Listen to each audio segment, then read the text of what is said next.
Well before sunrise on a calm spring morning, Steve Oehlenschlager sneaks into a duck blind overlooking his backyard marsh.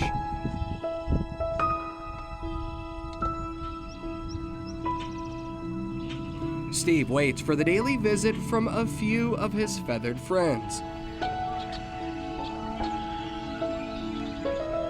Like clockwork, Drake wood ducks court hens directly in front of Steve's lens.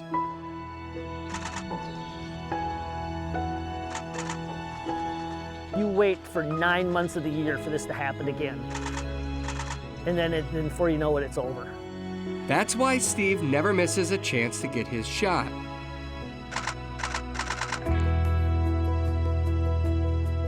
Steve's a wildlife photographer with an undeniable passion for birds.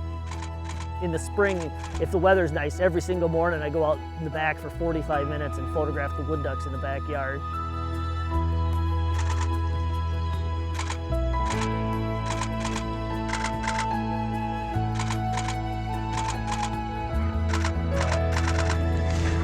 Once the early morning duck show ends, Steve visits his other feathered friends.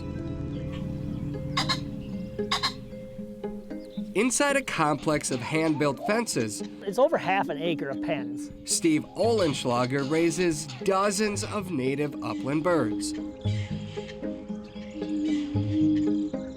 Greater prairie chicken male. Being a little feisty. Sometimes they bite you pretty good. But you can see that's their air sac. They blow it all up like a balloon. Spring's arrival signals mating season for these birds too. Spring comes and they start courting. As the daylight gets longer, everybody starts talking more. And eventually, one day, it's like your whole backyard's alive. This is where their nest is. They lay eggs between noon and 2 o'clock. Try to raise up about 100 of them every year. There's only 3 of us that breed these in any numbers in the whole United States and Canada.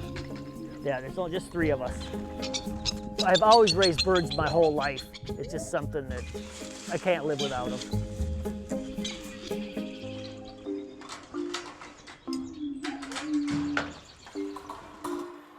How are you today, huh? Are you good? Are you? Huh? It's just cool.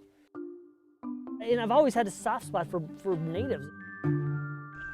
Right now we have about 35 prairie chickens, 5 ruffed grouse, 5 spruce grouse, 5 ringneck pheasants, and I have a trio of Cabot's tragopans. These are the only thing that I raised that are kind of like truly exotic. They're from China. They're some of my pride and joy. They're very rare. It's like they're very endangered in the wild and very rare in captivity.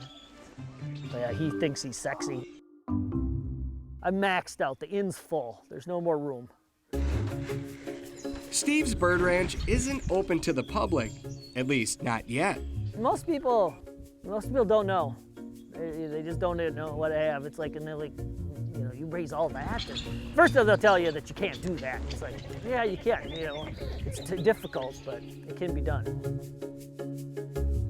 But yeah, she's got 4, 5, 14. That's about normal for a first clutch. She'll raise them up in here, just like in the wild. They're just our fun pets. It's just kind of cool because he's watching the mom raise her little babies, because this will grow up in a nice thick jungle and something to come out and watch.